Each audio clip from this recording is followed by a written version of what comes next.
Então vamos lá. Então, primeiramente, boa tarde. Meu nome é Alfredo, sou R1 da terapia intensiva do CPET e hoje nós vamos falar um pouco sobre o estado de mal. Então, primeiramente, isso aqui são os artigos que eu acabei me baseando para fazer a apresentação. Vamos começar com uma pequena introdução. Então, como definição, né, do estado de mal. Então, o estado de mal ele é definido aí por uma crise convulsiva, né, clínica, né, que a gente vai ver aquele paciente em estado de coma, com movimentos tônico-clônicos, que duram mais que 5 minutos, ou mesmo, né, na leitura pela eletroencefalografia, que também dure mais que 5 minutos. Tá? Além disso, uma atividade convulsiva recorrente entre duas crises, né, que o paciente, então, faz uma crise e não volta, né, à linha de base na eletroencefalografia, ou mesmo não volta do ictus, a gente também pode definir ele como no estado de mal convulsivo.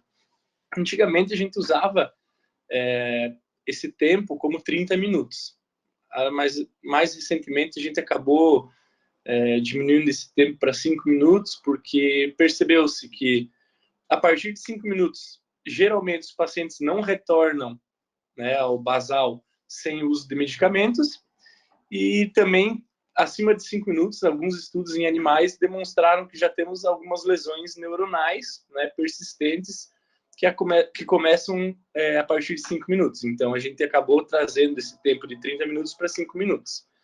Tá? Obviamente, é uma emergência médica, né, necessitando aí neuroressuscitação, como volume, droga vasoativa, tudo sempre para manter uma pressão de perfusão cerebral acima de 60, o uso de anticonvulsivantes e principalmente a identificação da causa básica do mal, né? Então, ele vai acometer 10 a 50 pessoas a cada 100 mil, tendo uma mortalidade que pode chegar até 20%. Tá? Aqui eu trago algumas principais etiologias, né? Como suspensão do tratamento anticonvulsivante, que seria uma das principais causas, né, ou a má aderência ao tratamento, alguns distúrbios metabólicos, algumas toxicidades de medicações, assim como infecções, né, tumores do sistema nervoso central e também o próprio trauma. Tá? Aqui eu trago uma tabela mais detalhada sobre as principais causas. Então, a gente tem desde distúrbio metabólico, infecção do sistema nervoso central, o próprio trauma, a encefalopatia hipertensiva, né, que seria a hipertensão intracraniana, que a doutora Alice acabou de falar na aula anterior, as encefalites, tanto autoimunes quanto infecciosas, e também temos algumas causas crônicas, né, que seria aquele paciente que já tem uma epilepsia pré-existente, mas que parou com remédio, ou que a epilepsia acabou evoluindo e aquele remédio já não dá mais conta, né, o abuso de álcool, alguns tumores do sistema nervoso central. E então, continuando aí com a introdução, é sempre necessário a gente avaliar o paciente nos primeiros 60 minutos, que seriam o tratamento ideal, né, ser iniciado nesses primeiros 60 minutos. Tá? Lembrar sempre que após um tempo da crise, a clínica pode se tornar um pouco mais sutil, tá? Só com alguns movimentos clônicos da ponta dos dedos, né? Alguns episódios paroxísticos de hipertensão, midríase, taquicardia. E lembrar que o exame de escolha é o eletroencefalograma, né? A eletroencefalografia. Apesar de a gente saber que o estado de mal convulsivo possa ser mais grave que o estado de mal não convulsivo, pelo fato de que aquele estado de convulsão, né, pode levar a rabdomiólise, acidose lática, insuficiência renal, e ao mesmo tempo, o não convulsivo, ele pode levar a lesão neuronal persistente daquele local, né, o foco epileptiforme, tá? E aqui só mais uma definição, o estado epilético refratário seria aquele que não responde, né, ao tratamento padrão, que seria com o uso de um benzodiazepínico e o uso de um anticonvulsivante. Então, o manejo inicial. Obviamente que o objetivo principal vai ser cessar a atividade da epileptiforme, né? Tanto no mal convulsivo quanto no mal não convulsivo. mas sempre lembrar que é um paciente grave que necessita do tratamento inicial, né, do ABCD, lá do trauma. Então, monitorização do paciente, oximetria do paciente, né, pegar um acesso venoso, porque vai fazer parte do tratamento. A gente vai ver mais para frente que o tratamento, né, gold standard, ele é intravenoso, né? Então, também temos que descartar algum distúrbio, né, glicêmico. Geralmente, o paciente que faz hipoglicemia, né, ele pode entrar em um estado de mal que rapidamente é revertido com a administração de glicose. Tá? Então, a gente vai ver que as principais causas, né, têm que ser descartadas, mas sempre direcionadas para cada paciente.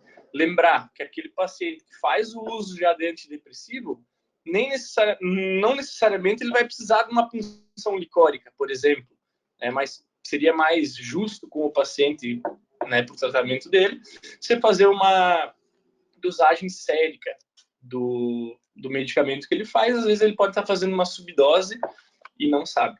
Tá? Então, sempre necessário fazer o histórico prévio das crises, ver quanto você já teve crise anterior, como que era a duração, como que eram os sinais e sintomas do paciente, ver, né, o anticonvulsivante que ele está fazendo uso, se ele está fazendo uso mesmo, e fazer um breve histórico das comorbidades. Além disso, né, fora o tratamento padrão para o próprio mal, né, estado de mal, a gente vai acabar fazendo exames gerais, né, cronograma e tudo mais. Função renal, hepática, fazer a dosagem do anticonvulsivante se o paciente faz uso, além de lançar mão de alguns exames de imagem, né, como uma tomografia, uma ressonância e o próprio, né, o eletroencefalograma. Então, o tratamento definitivo do estado de mal. É sempre necessário lembrar que ele ocorre em etapas, né? A gente nunca vai começar na terceira etapa, por exemplo. A gente vai ver na frente ali que ela vai ocorrer com etapas, e essas etapas são bem definidas já na literatura.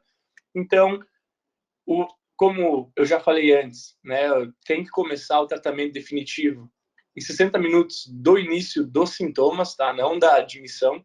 Então, sempre lembrar de perguntar para um familiar quanto tempo já vem que esse paciente está em crise, tá?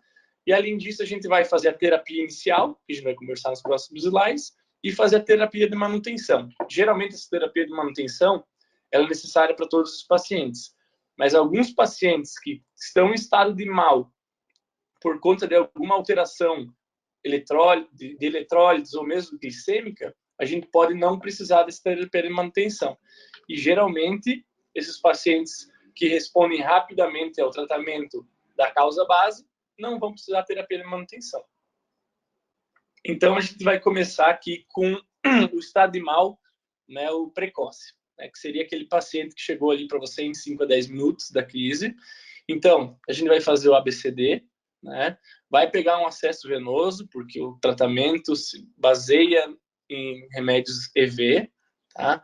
Então, a gente vai checar a glicemia desse paciente, pode ser na glicemia periférica mesmo, tá? Vai correr os exames todos ali, que se tiver alguma relação ao abuso de álcool ou um paciente previamente dependente de álcool que fez a parada abrupta, então a gente vai acabar administrando tiamina meio que empírico, tá? Então, quantas medicações que a gente, né, usa para o tratamento do mal? O principal medicamento seria o lorazepam, tá? Mas a gente acaba não tendo aqui. Então, a gente acaba fazendo o diazepam, ou faz o midazolam, faz o fenobarbital, ou mesmo o clonazepam.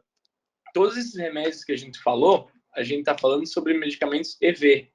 Quando a gente não tem um acesso do paciente, a gente pode usar uma segunda linha do primeiro tratamento, tá? Que seria o midazolam intramuscular ou mesmo bucal.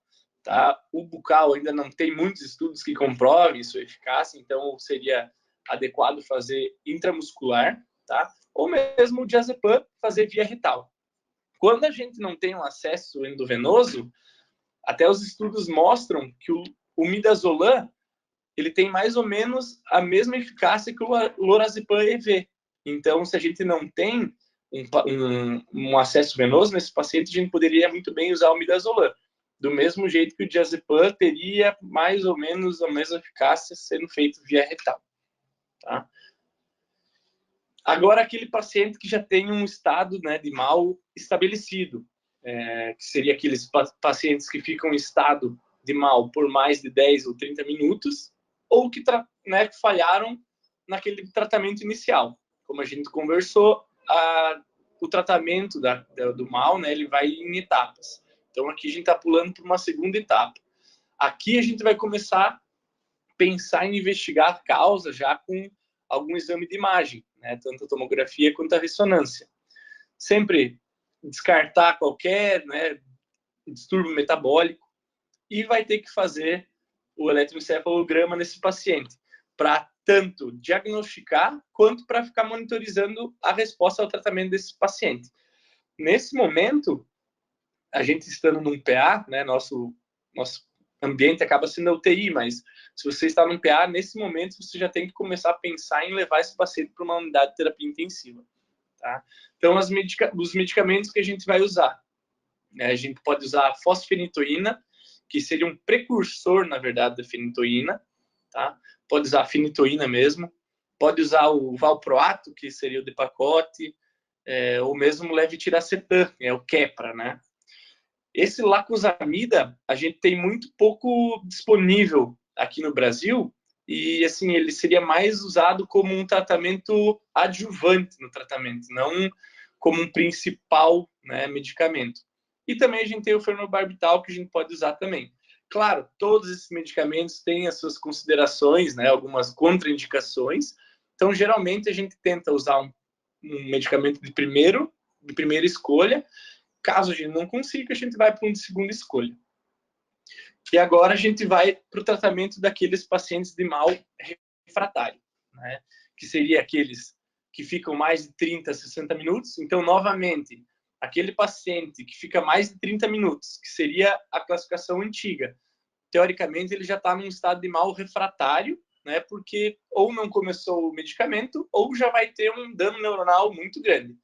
Né? Aqui a gente já tem que, obviamente, levar ele para uma terapia intensiva, né? Pensar na intubação ou mesmo num coma terapêutico, né? A gente vai ver que a gente pode fazer até o coma barbitúrico nessa parte. Tratar as causas base, né? Já seria do passo antigo, do passo anterior, desculpa, e tratar a hipertermia, né? Paciente que faz aqueles mal de... o mal com epilepsia mesmo, né? Ele acaba fazendo uma rabdomiólise, podendo levar a hipertermia. E, novamente, continuar aqui, né, com a monitorização do eletroencefalograma. Então, aqui a gente já pode entrar com alguns medicamentos, né, para manter uma sedação no paciente, que seria um dos tratamentos pro mal né, que é refratário. Então, a gente pode lançar mão do midazolam, do propofol, lembrar sempre do tiopental, né, que seria o como barbitúrico, e mesmo fazer o uso de ketamina para controlar esses sintomas do paciente. Aqui só um adendo, não é bem da aula, mas o propofol, a gente tem que sempre ficar um pouco de olho nele, porque ele pode fazer aquela síndrome de infusão do propofol, tá? O que essa síndrome vai causar? Ela é quase sempre fatal no paciente. Ela não está relacionada tanto com a dose, mas sim com a duração desse tratamento, tá? Ele vai fazer cardiopatia, pode fazer levar insuficiência renal, levar insuficiência hepática. Apesar de ela estar presente na literatura em todas as faixas etárias, ela acaba sendo um pouco mais comum nas crianças, né, na faixa etária pediátrica, e ela tem uma fisiopatologia um pouco mal entendida ainda, mas provavelmente os estudos mostram que, na verdade, essa infusão contínua faz uma desensibilização das mitocôndrias, principalmente na enzima citocromo C, fazendo com que ocorra acúmulo de lipídio, de ácidos graxos, e não consiga fazer a esterilização da mitocôndria, acabando levando à falência mitocondrial pelo uso do propofol. Então, sempre ficar meio de olho, né? Então, não é tanto a dose dependente, mas mais tempo dependente.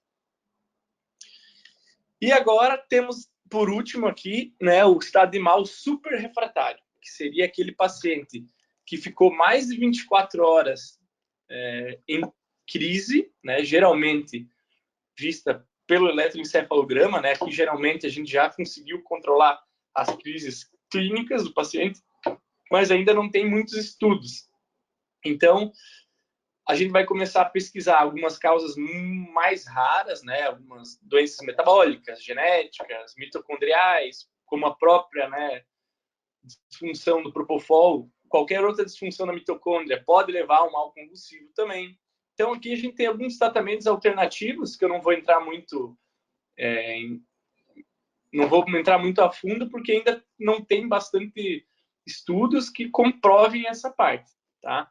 Mas seriam aqui alguns, né, alguns medicamentos que a gente poderia lançar mão para tentar controlar as crises do paciente, tá? Então, quanto a algumas ocasiões especiais, tá? Geralmente aquele paciente que faz algum evento hipóxico isquêmico e entra em mal, ele provavelmente vai ter um pior prognóstico, tá? Uma recuperação mais tardia e talvez nem completa do caso. Igual a Carol falou na aula anterior. A gente pode lançar a mão da hipotermia permissiva? Pode, mas não tem nenhum estudo que comprove de fato que o uso da hipotermia vai aumentar, né, a sobrevida desse paciente. Em outros casos também, a gente tem pessoal da gineco, né, da obstetrícia, paciente que vem, a paciente está grávida, né, e ela está em estado de mal. Então, lembrar sempre que, na verdade, o estado do feto depende muito do estado da mãe. Então, o tratamento seria controle do estado da mãe, né, e que vai aumentar a sobrevida do feto, né. Uma das principais causas nessa população, né, obstétrica seria a falta de pirotoxina, né, que seria a vitamina B6. Então, se fazer uma rápida reposição, geralmente leva a uma melhora do quadro. Existem alguns estudos que mostram que evitar alguns certos medicamentos, né, levam uma maior saúde fetal, né, uma maior sobrevida fetal. E sempre lembrar, né, do quadro de eclâmpsia, né, a paciente grávida que chega hipertensa, em estado de mal, um dos sinais, né, compatíveis com a eclâmpsia. Então, o tratamento da eclâmpsia seria o parto imediato, tanto via vaginal quanto via cesariana. Tá? Não tem nenhum estudo que mostre qual que é mais efetiva, mas o tratamento se dá basicamente à base de sulfato de magnésio. Então, quando a gente vê uma paciente grávida que está em estado de mal, a gente deve pesquisar a eclâmpsia nessa paciente, e o tratamento dela principalmente não vai se dar com anticonvulsivante, e sim com sulfato de magnésio. E além disso, a gente tem a população pediátrica, né, como diferença principal, assim, eles têm uma farmacocinética e farmacodinâmica um pouco diferente do adulto. Então, eles têm as doses para cada peso, né? Tem maior risco, como eu falei, de fazer a síndrome de infusão do propofol, caso a gente abra mão do propofol para fazer uma seroanalgesia do paciente, né? E alguns estudos mostram que o valproato deve ser evitado em pacientes abaixo de 2 anos. Mas, novamente, aqui não temos nenhum estudo que comprove. Seria só uma indicação, vamos dizer, de especialista. Tá? Então, como conclusão, é uma emergência médica, deve ser tratada em até 60 minutos do início do quadro. O exame de escolha para comprovar esse estado de mal vai ser o eletroencefalograma. O tratamento vai se dar em etapas, então não vamos querer idantalizar todo paciente que chega, né, numa crise convulsiva. Então a gente tem que fazer etapa por etapa. Não podemos esquecer de investigar as causas, né, que seria o principal, então cortar o mal pela raiz, teoricamente, e lembrar do tratamento de manutenção. Não adianta você tirar o paciente do estado de mal e mandar ele melhorado para casa sem um tratamento de manutenção. Lembrando que os pacientes que estão em estado de mal e que estão relacionados a distúrbios metabólicos geralmente vão precisar de manutenção. mas nem sempre vai precisar. Acho que era mais ou menos isso. Obrigado.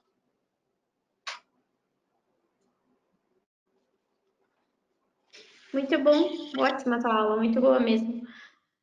Bom, enfim, é isso mesmo, sabe? Sobre crise convulsiva. Vocês têm que ter o esquema na cabeça de como seguir, né, com o manejo.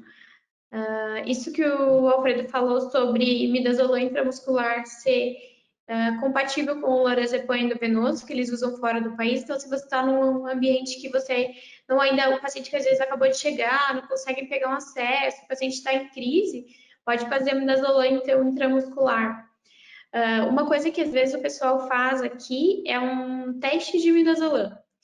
Então, você coloca o vídeo eletroencefalo, vê que o paciente está em estado de mal, mas definir estado de mal é algo um pouco complicado também, tá? Então, você precisa de, além da alteração, associar muito com o quadro clínico, porque nem sempre as ondas, elas são tão fáceis de serem lidas.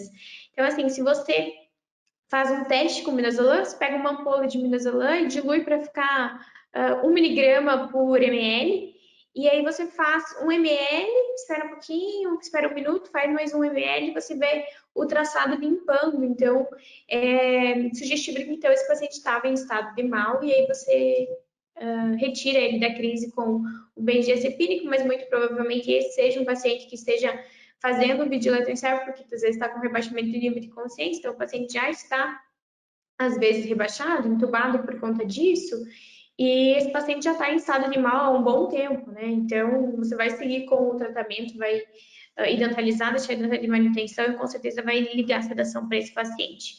Também, nesse caso, tem que pensar na causa, né? Identificar a causa de por que esse paciente entrou em estado de mal. Lembrar dos pacientes idosos, principalmente as senhorinhas que usam quinolonas, que diminuem o limiar convulsivo, e a paciente que está lá tratando uma ITU interna para você com estado de mal, isso também é bem frequente de acontecer. Então, você tem que retirar o fator causal e identificar mesmo qual é um tumor, um sangramento, um AVC, algo, uma infecção. Então, você tem que ter uma causa para isso. Se dentro de 72 horas você pesquisou tudo, não encontrou uma causa, muito provavelmente essa crise convulsiva ela vai ficar com um quadro de NORCE, tá? A NORCE é a crise convulsiva criptogênica, que a gente não encontra uma causa, e aí o tratamento vai se basear naqueles tratamentos especiais ali que tinha no slide do Alfredo. Então, para NORCE, geralmente a gente acaba fazendo pulsoterapia, tá? Então, vejam ali que tem corticoide, que é o que a gente vai acabar fazendo. Então, se dentro de 72 horas você não achou uma causa ainda, você já pulsa esse paciente, tá? Isso é descrito na literatura e tem embasamento para se fazer. Você pode pulsar o paciente, sim. Em relação ao desmame, então, você iniciou, suspeitou do estado de mal, diagnosticou o estado de mal através do vídeo eletroencefalo, se ele não está em crises visíveis ou se ele está em crises visíveis, às vezes, né, se não tem também o eletroencefalo. Você vai manter esse paciente com sedação fora do nível de status por pelo menos 24 horas. E aí você vai reduzindo essa sedação gradativamente. É ideal que você tenha o vídeo eletroencefalo conectado no paciente para poder otimizar esse desmame. Mas a gente sabe que não é todo lugar que tem, então você vai fazer um desmame geralmente de 20% da dose a cada 2 horas. Vai seguindo o desmame e acompanhando a alteração clínica do paciente ou alteração eletroencefalográfica. Que mais? Sobre o eletroencefalo, então, ele basicamente pega a alteração de um ponto ao outro. Tá? Então, a gente coloca vários pontos aqui na linha mediana, região frontal, parietal, occipital, temporal, segue uma sequência ali para instalar os eletrodos. Esses eletrodos eles se juntam todos numa base e o estímulo ele é visto de um ponto ao outro. Por exemplo, do central aqui, 0 até o frontal. Você vai ver naquela distância quais são as ondas.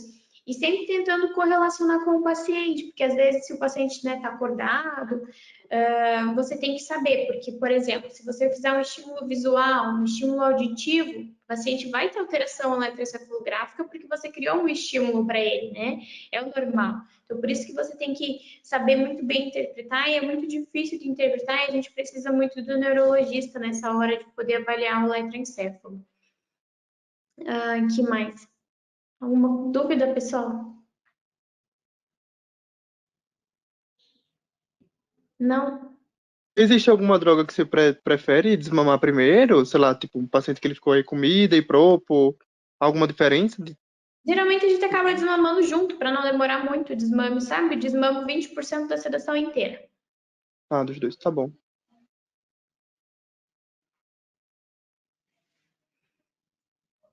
Isso então, pessoal. Então tá bom. Então, beleza. Até mais. Muito obrigada pela participação de todo mundo. Parabéns pelas aulas. Até mais. Tchauzinho.